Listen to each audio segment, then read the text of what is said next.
দুই যুগেও আধুনিক বর্জ্য ব্যবস্থাপনার কোনো উদ্যোগ গড়ে ওঠেনি দেবিদ্বার পৌরসভায়। প্রতিদিন সড়কের পাশে জমছে ময়লা, যা খোলা জায়গায় পোড়ানোয় শহরে ছড়াচ্ছে ধোঁয়া ও দুর্গন্ধ। 2002 সালে পৌরসভা গঠিত হলেও এখনো নির্মাণ হয়নি কোনো নির্দিষ্ট ডাম্পিং স্টেশন। বছরে 3650 টন বর্জ্যের বড় অংশই অপচয় হচ্ছে অনিয়ন্ত্রিতভাবে।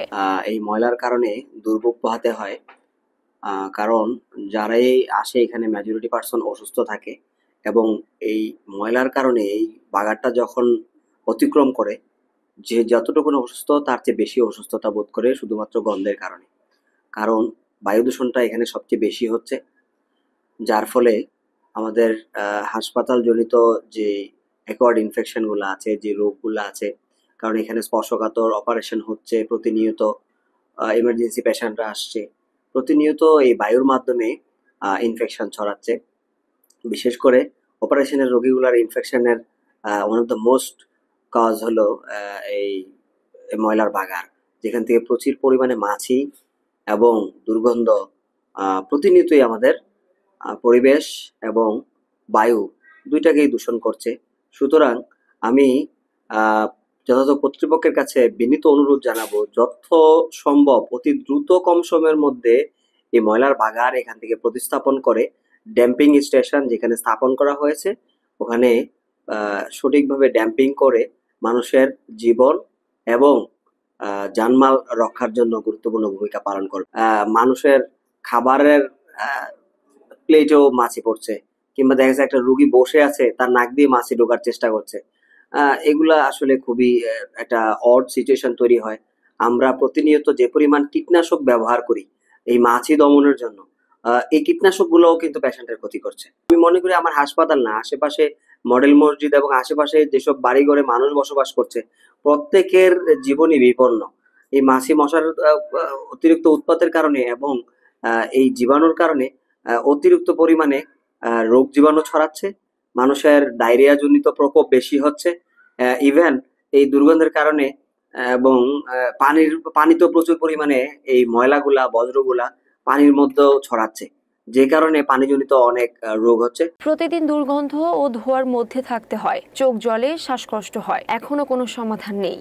বর্জ্য পোড়ানোর থেকে ছড়াচ্ছে বিষাক্ত গ্যাস, বাড়ছে নানা রোগের ঝুঁকি, হাঁপানি, চর্মরোগ, ডায়রিয়া ও ডেঙ্গু। ফতেহাবাদে ডাম্পিং স্টেশনের জন্য 1 একর জমি অধিগ্রহণ হলেও আগে ঠিকাদার কাজ শুরু করেনি। নতুন ঠিকাদার নিয়োগের প্রক্রিয়ায় সময় লাগবে। শহরবাসীর প্রশ্ন, এই অব্যবস্থাপনা আর কতদিন চলবে? পরিবেশ ও জনস্বাস্থ্য রক্ষায় দ্রুত আধুনিক ডাম্পিং স্টেশন নির্মাণের দাবি জোরালো। দেবিদ্বার পৌর প্রশাসক ও সহকারী কমিশনার ভূমি মোহাম্মদ রায়হানুল ইসলাম ক্যামেরার সামনে কথা বলতে রাজি হননি।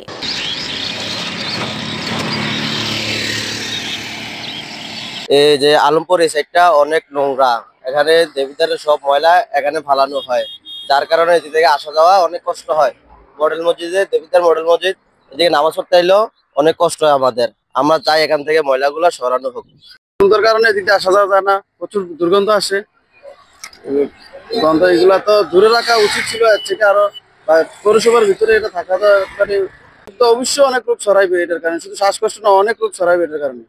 অনেক গন্ধ, মানে দুর্গন্ধ কি বলবো, এই কারণে মানুষের শ্বাসকষ্ট হতে পারে, বিভিন্ন রোগ হতে পারে, ফুসফুসের সমস্যা হতে পারে। মানে দুর্গন্ধটা বেশি পান্নাবলের পরে এই জায়গাটা মানে অনেক শিক্ষার্থী দিক দিয়ে স্কুলে যায়, রাতের দিনে স্কুলে যায়, মসজিদ দিনে যায়, তো দেখা গেল ওই দিক দিয়ে গেলে অনেকের সমস্যা হতে পারে, বা ক্লাসে গেলেও কোনো সমস্যা হতে পারে।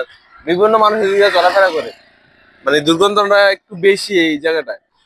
এমনি আমরা যাইতে পারি বমি, মানে গন্ধ ঠেলা বমির ব্যাগ হয়ে যায়, বমি হয়ে যায়, আবার বাচ্চারও ক্লান্ত হয়ে যায় বমি হয়ে। কিন্তু এই মলটাকে এখান থেকে আমরা উঠানোর ব্যবস্থা করেন বা সরকারের কাছে আবেদন করেন যে এই মলটা উঠানোর লেগে। ময়লার কারণে যে আমরা কোনো যাত্রী নিতে পারি না, যাত্রীরা গাড়িতে উঠতে চায় না, মানুষের শ্বাসকষ্ট হচ্ছে, বাচ্চাদেরও অনেক ক্ষয়ক্ষতি হচ্ছে। তারপরে মনে করেন এই ময়লার দুর্গন্ধে আমাদের এলাকাবাসী অনেকেই অসুস্থ হয়ে যাচ্ছে। আমরা মনে করি যাত্রীরাও এখান দিয়ে আসা যাওয়া করে না, মানে খুব অসুস্থ বোধ করে। ময়লার কারণে মানুষ এখানে দাঁড়াইতে পারে না, আশপাশে মানুষের খুব অসুবিধা, এরপরে যাত্রীদের তো অসুবিধা হইতেছে। এখানে তো কোনো উদ্যোগ নিতেছে না কোনো পৌরসভার কোনো লোকজন। আর এখানে তো নির্ধারিত কোনো ইয়া না, এখানে তো একটা নির্ধারিত জায়গাতে নেই যেহেতু মানুষের কোনো সমস্যা না হয়। এখানে তো অনেক মনে করেন হসপিটাল আছে, অনেক মানুষের রুগী টুগী যায়, সুস্থ মানুষও অসুস্থ হয়ে যায়। যে কোনো কারণে দেখা যাচ্ছে যে মাছি মশা অনেক বৃদ্ধি পাচ্ছে দিন দিন। আর এদিক দিয়ে পানি চলাচল করতে পারে না, এদিকের মানুষগুলো অনেক ভোগান্তিতে আছে। বৃষ্টি গন্ধ আসে রাস্তা দিয়ে, খাবার খেয়ে যাওয়ার সময়, গাড়ি দিয়ে দেবিদ্বার যাওয়ার সময় অনেক খারাপ লাগে, বমি আসে বলে মাঝে মাঝে। মসজিদে নামাজ পড়তে পারি না, মডেল মসজিদে।